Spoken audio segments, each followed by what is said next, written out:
In this video, we're going to go over the exercise in the terrain modeling chapter of the Open Roads Designer Road 1 course. In this exercise, we're going to try to create a preliminary terrain model for a project in Miller County next to the Bagnell Dam. Now, with preliminary terrain information, we can get this information from a couple of sources. One is the national map or the USGS website.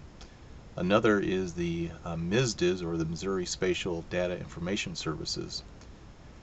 Now, in some search situations, the data will be on one website and not on another, and that's the case in this situation. The MSDIS does not have any coverage in the area of our project in Miller County, but the national map does. So we're going to go ahead and utilize the national map to download the preliminary terrain model information. And so I'm going to go ahead and click on that location and open up that web page.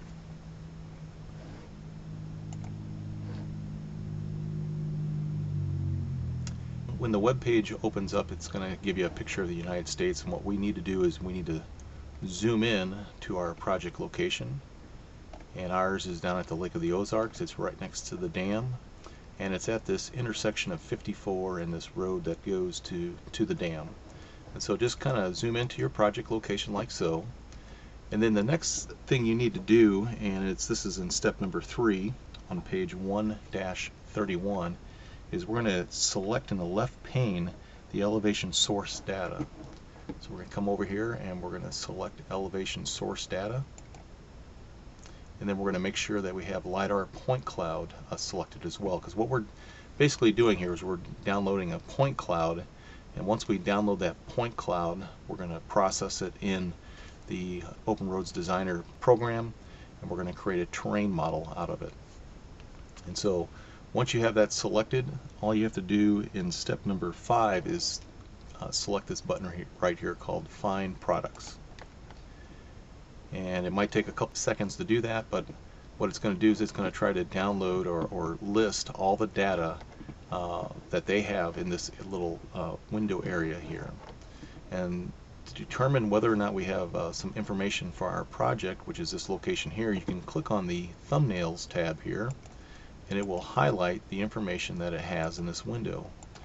And so you can see on our very first one that it's falling right on top of our project, that intersection right there, and we're going to go ahead and utilize that one for our preliminary surface data. So in step number 8, what we're going to do is we're going to go ahead and download the LAZ file. And the LAZ file is very similar to an LAS file, but it's a compressed file. And so all we need to do is click on Download LAZ, and this will be a large file, and it will take several minutes to download, and I'm going to go ahead and do that. But I will probably speed up this recording as we go through that process. And we can't save it to project-wise, so what we're going to do is we're going to do a Save As, and we're going to save it off to our desktop.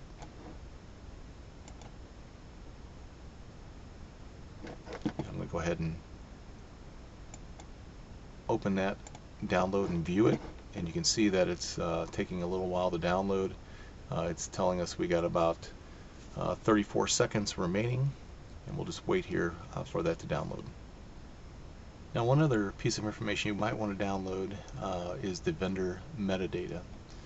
And within the vendor metadata, you'll have the coordinate system that this information or this point cloud was created with, and that would be very important to know.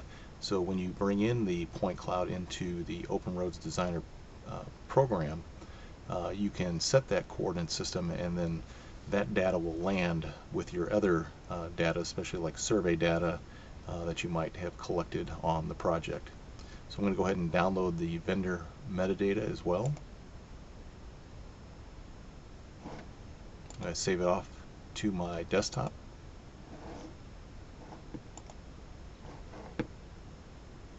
And this file can be quite large. It's 480 megabytes, and it's going to take about 7 minutes to download. I'm going to go ahead and view my download, and once again I might speed this process up as we download the file. Now that we have the two files downloaded, let's take a quick look at them. This one here is the metadata file. It's the zip file, And this one here is the surface file or the point cloud file. It's a LAZ file, which is again a compressed LAS file. And in the zip file, what I'm going to do is I'm going to open that with my Windows Explorer. So I'm just going to right click on there and go open with Windows Explorer. And in here is basically a bunch of reports and break line files and shape files, and where we want to go is under the reports area. And in here they have a bunch of PDFs, and some of them are quite large, and they just kind of go over how the information was collected and the accuracy of the collection and stuff like that. But where we want to go is we want to go into this vendor provided XML location. And in here you can pretty much click on any one of these because it's going to kind of give you the same information. So let's just go ahead and maybe click on this one right here. And what you're going to have to do is you have to read kind of in these header areas here and try to figure out what the coordinate system was used to collect the information on. And if you look right about halfway into this first paragraph, you'll see that the data here was developed based on a horizontal projection datum of the NAT 1983-2011 UTM 15 North meters. And it keeps on going on explaining what the system was. So what we're going to do is we're going to utilize this information to set our DGN coordinate system so that when we bring in this point cloud information, it'll land correctly. And then when we take this point cloud file that we create in Open Roads Designer and we reference it into, say, our survey data, everything would land correctly. So again, this is what you'll have to do is you'll have to kind of hunt around and try to find again how the data, the point cloud data, was collected. Next thing we need to do is we're going to go back out to the desktop, and what you'll need to do is you need to take this LAS file, which is a fairly large file, and you'll need to drag it into ProjectWise.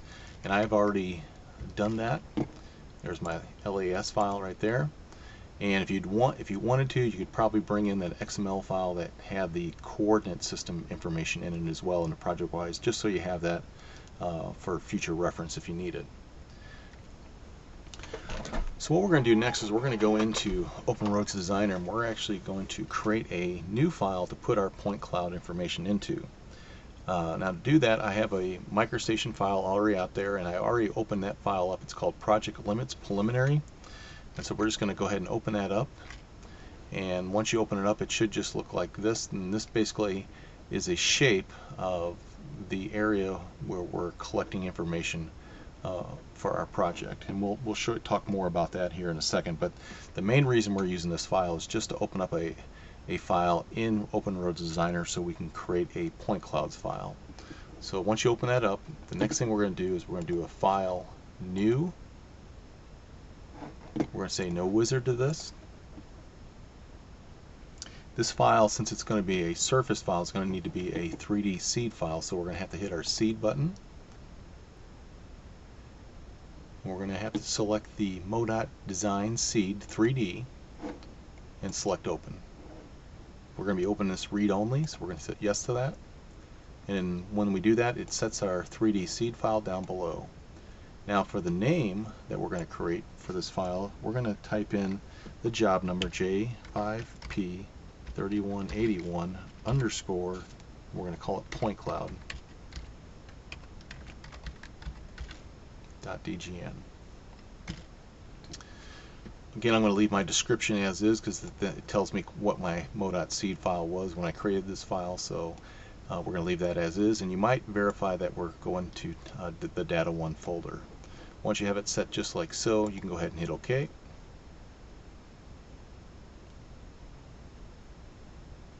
Go ahead and check in the file once it prompts you to do that. Once the file opens, we're going to go ahead and set our geographic coordinate system to match the point cloud data. So to do that, I'm going to switch my workflow to reality modeling. And once I do that, I under the reality modeling, I know I have a coordinate system icon here. So I'm going to click on that, and I'm going to go to my library to pick that coordinate system. Once I'm in my library, I'm going to go to the MODOT Geographic Coordinate System, and I'm going to pick the one that's 1, 2, 3, 4, fourth up from the bottom. This one right here, this UTM 8315, and that's the one that matches the point cloud data. So this is step number 16 if you're following along in the book on page 135. So we're going to select that and we're going to hit OK. Now when you hit OK, because it is a metric coordinate system, you're going to get prompted to change the geographic coordinate system to meters. So we're going to go ahead and change to that and hit OK. And when you do that, you'll see your geographic coordinate system listed here in the dialog. You can go ahead and close down the coordinate system.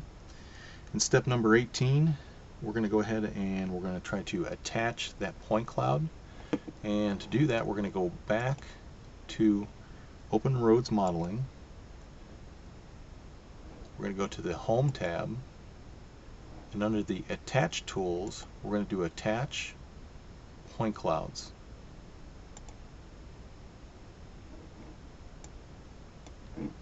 In the dialog, we're going to go ahead and select File, Attach,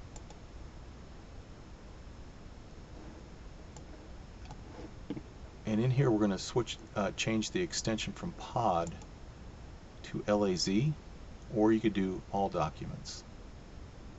I'm going to go ahead and select LAZ because I know my point cloud is an LAZ file.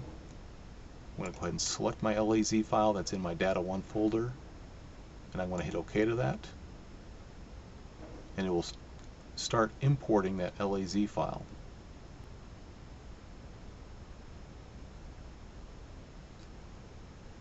Once it's loaded the LAZ file, it's going to open up the following dialog box.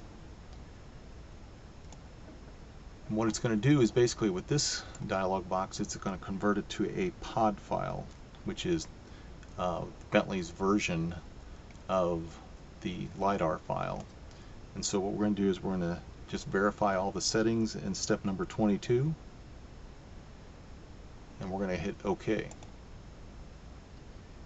It's going to create a new file called a POD file, so we're going to say no wizard to that, and we're going to hit OK. And then it's going to bring up the following dialog box and tell you the name of the POD file that it's going to create. So if you just slide over, you can see the extension POD, and all you have to do is hit save to that.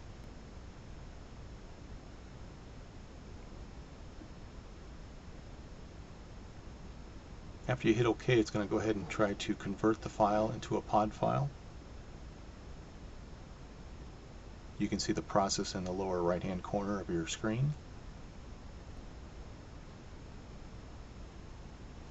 Now once the process is done, what you might want to do before you do anything else is do a file update server copy, because the files that you're dealing with are very large, especially if you deal with more than one LAZ file. And so I'm going to go ahead and do a update server copy just to save this file. Now what you can do is you can close this dialog down and do a fit view, and you should be able to see your point cloud. Next, in step 27, we're going to go to our View Attributes tool, and we're going to change our point cloud style from None, which is view right there, to one called Intensity. Next, we're going to add in our Bing map, and a new function with Open Roads Designer is once you apply a coordinate system, you will have the option under your View Attributes for a background map. So we're just going to go ahead and expand this. We're going to change the background map type from None to Street Map. And once you do that, if you give it a second, it should put in the background map. You can see with the intensity mode turned on, you can kind of see how your lanes are lining up with the background map, and also the dam and the lake.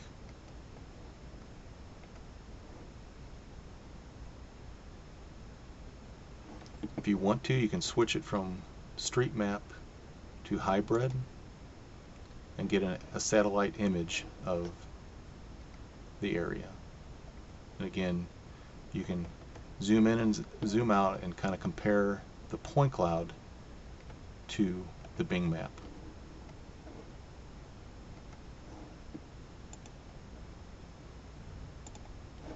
Once you're done with that, you can go ahead and turn the background map off. And the next thing we're going to do is we're going to try to create a terrain model from the point cloud. In step 29, the way we're going to create a terrain model is by creating a new DGN file, a 3D DGN file. And we're going to reference in the point cloud, and using a tool, it'll basically select that point cloud and create a terrain model from it. So the first thing we need to do in step number 29 is create a new file, file, new. I'm going to do no wizard. We're going to set our seed file to a 3D seed. We're going to set it to the Modot Design Seed 3D. It's going to be read only. We're going to say yes to that. For the file name, we're going to call it the job number J5P 3181 underscore terrain underscore existing underscore preliminary.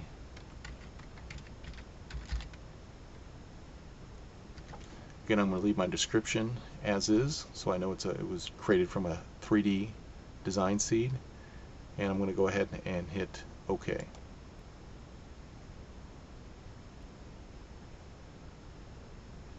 I'm going to go ahead and check in the point cloud file.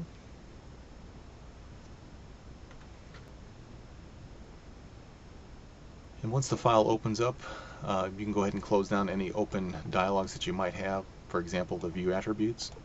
And the first thing I'm going to do once this file opens up is I'm going to set the geographic coordinate system for my project. So again, I'm going to switch my workflow down to reality modeling. Within the reality modeling workflow, I know I have a coordinate system icon. I'm going to go ahead and select that. And this file, since it's going to be a terrain model, we're going to use the coordinate system that's part of the project, which is the Miller County coordinate system. So to select that one, we're going to go ahead and select by library again.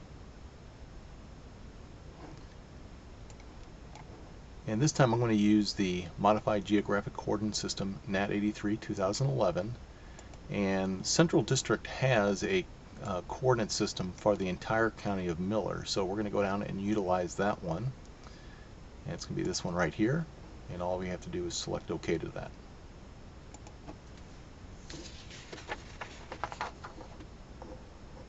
And that was step 32 on page 1-40.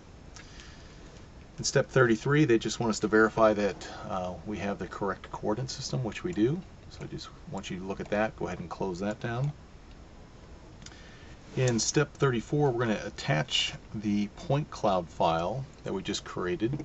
So we're going to go ahead and go to our workflow, Open Roads Modeling, the Home tab, and we're going to come over to the Attach Tools, and we're going to attach a reference.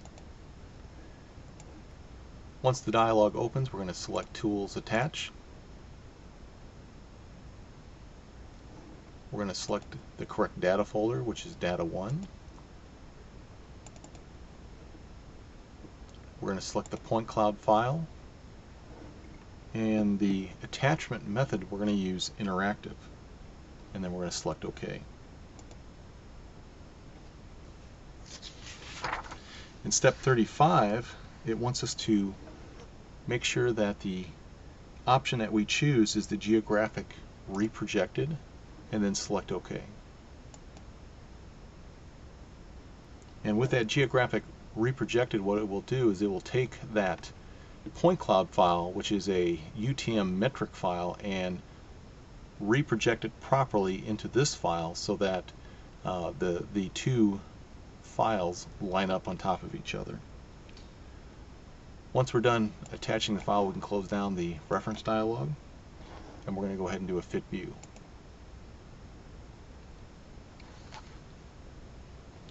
Next, we're going to open up the view attributes and look at the point cloud styles. So go ahead and click on the View Attributes dialog. And down at the bottom, this point cloud happens to be a classified point cloud.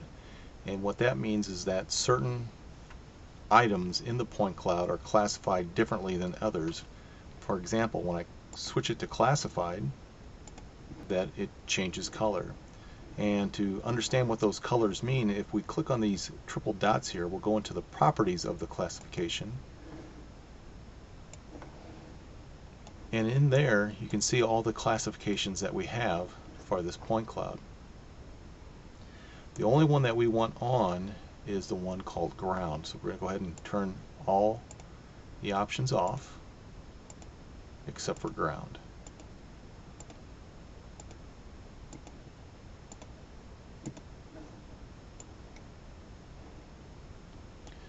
Once you're done with that, you can go ahead and close down the properties, and you can close down the view attributes. In step 38, what we're going to do is we're going to reference in our project limits.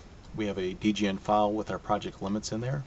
So we're going to go ahead and attach that file. So we're going to, again, under the Open Roads Modeling Workflow Home, we're going to go to the Attach Tools, and we're going to do an Attach Reference.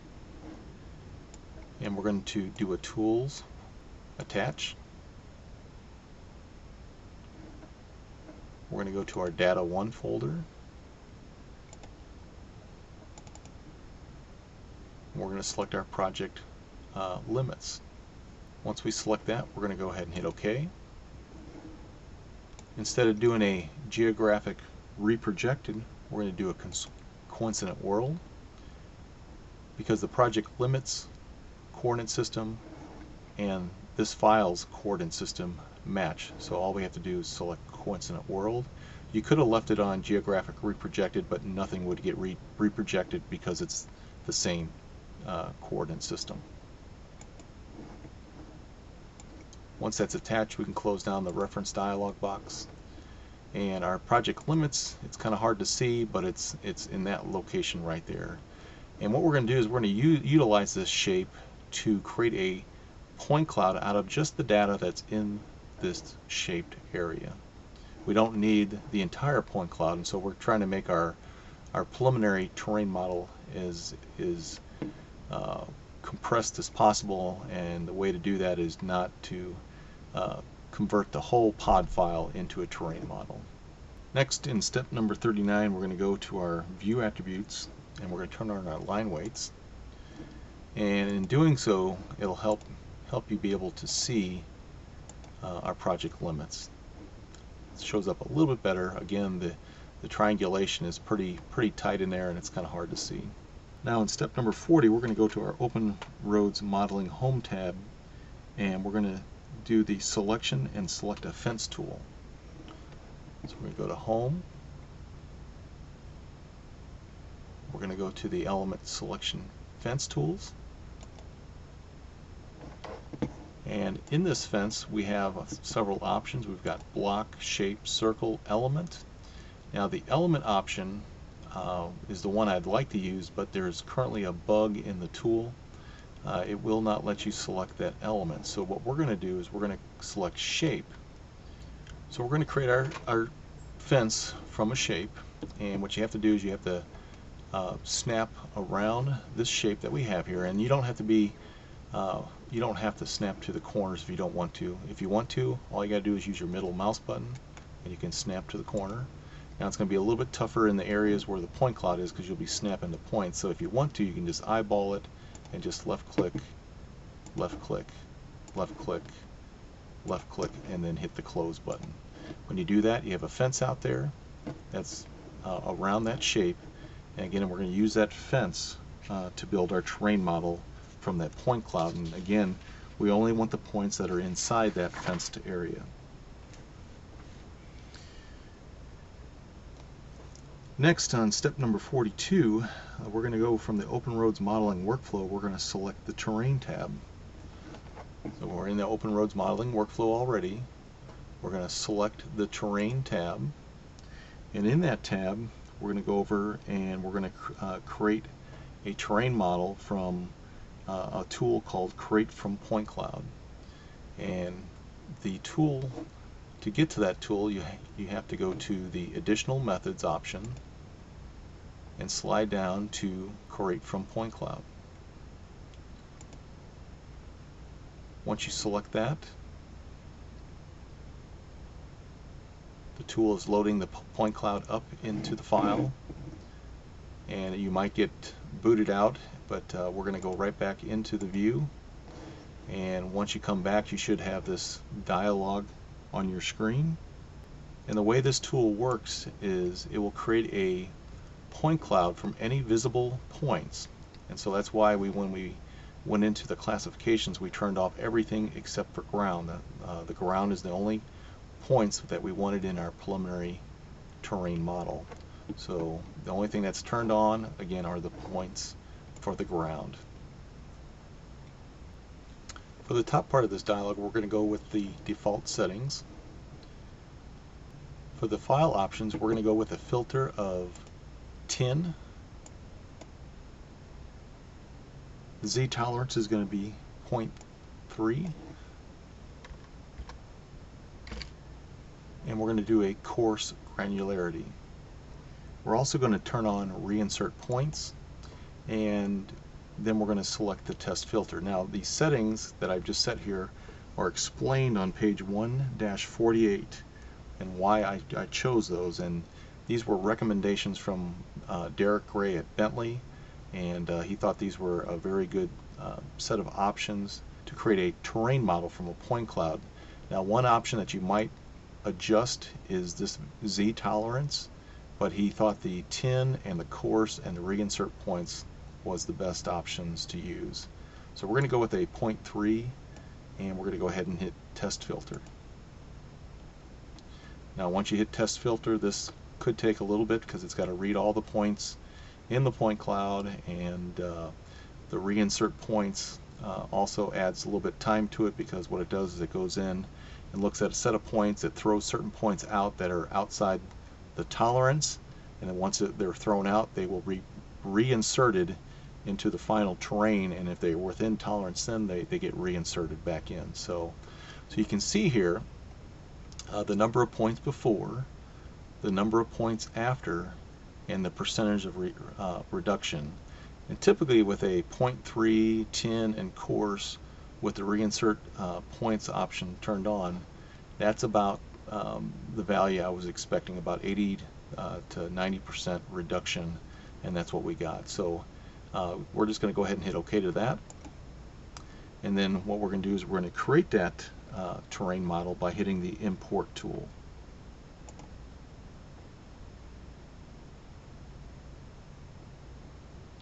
Once the tool's done, you can see your terrain model that was created. We can close down the Create Terrain Model from Point Cloud tool. And again, what I'm going to do is I'm going to go ahead and do a File, Update Server Copy. Again, we're using a lot of the computer's memory to create this point cloud, and these are very big tiles and lots of vertices and points that we have just created.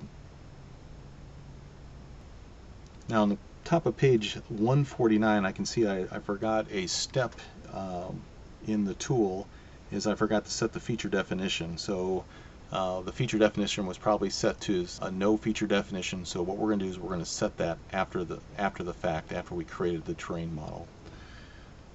So the first thing I'm going to do before I set that is I'm going to go ahead and detach a couple files. I'm going to detach the project limits file, and to do that I'm going to go back to my Home tab. I'm going to go to my Attach Tools Reference, and I'm going to go ahead and detach, actually I'm going to detach both these files while I'm here. So I can just go to Tools, Detach All, and I'm going to hit OK to that. And so the only thing I got left in this file is my terrain model. And again, you can see that it's a white terrain model, so I did not set the terrain model feature. And I'm going to go ahead and do that right now by just clicking on the terrain model, and I'm going to try to get the heads-up tools to pop up, which they just did there. I'm going to go into Properties, and I'm going to switch my feature definition from no feature definition to existing boundary. I'm then going to go back into those properties and also change my edge method from none to max triangle length, and I'm going to set that to 100 feet.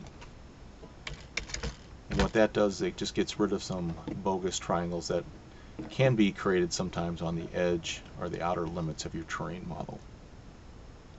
Now in step 45 it's having us go in and turn off the background map. We turned that off earlier, so if you haven't done that already, go in step 45 and go into your view attributes, which is right here, and turn off your background map and set that to none. Now we're going to go in and take a look at our terrain model. We're going to go back and we're going to actually switch our feature definition from existing boundary to existing triangles, which is the very bottom option.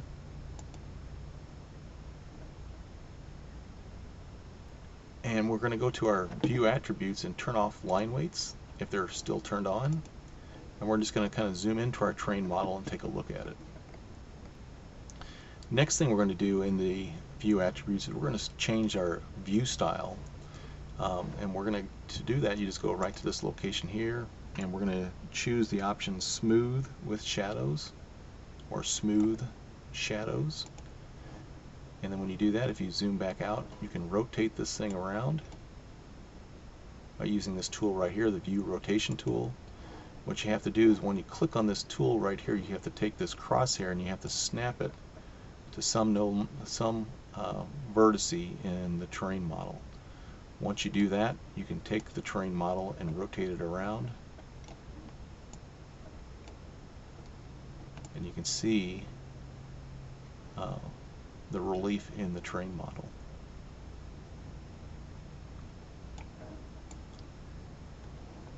You can also, if you want to, go back to your view attributes and change some of the options around.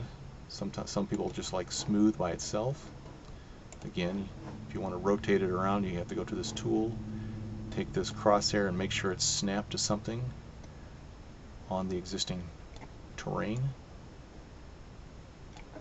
I'm going to go to my brightness. It looks like it's a little bright. And bring it up a little bit higher than that. There we go.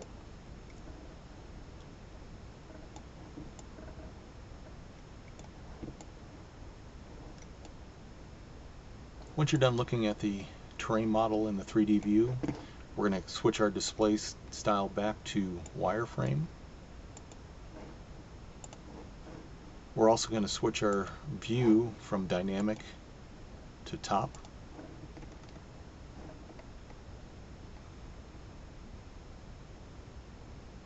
And again, we're going to also switch our feature definition of our terrain model, and again you can click anywhere on the terrain model itself. I'm right in the middle of the terrain model, and just bring up the properties, and we're going to switch that back to existing boundary.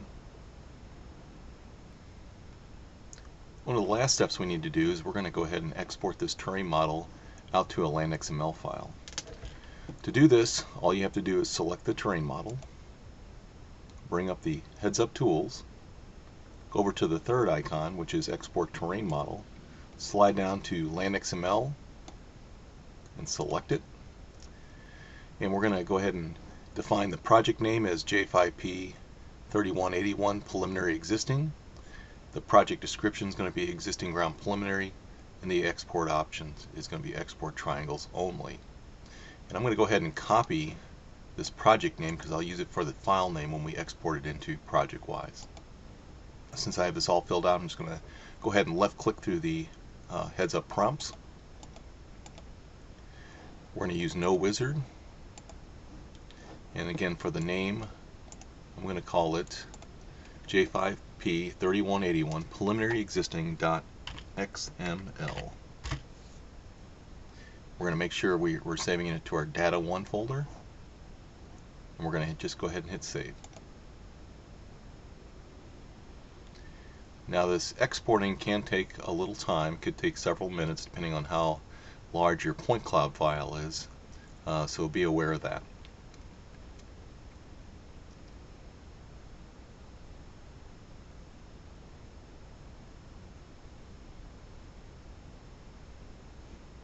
Once it's done being created, we're going to go ahead and check it in. Once it's done being created, you can go ahead and go into ProjectWise and just verify that it is in your Data 1 folder, and it is. And with that step, we have finished our Chapter 1 exercise on creating a preliminary ground terrain model for your project.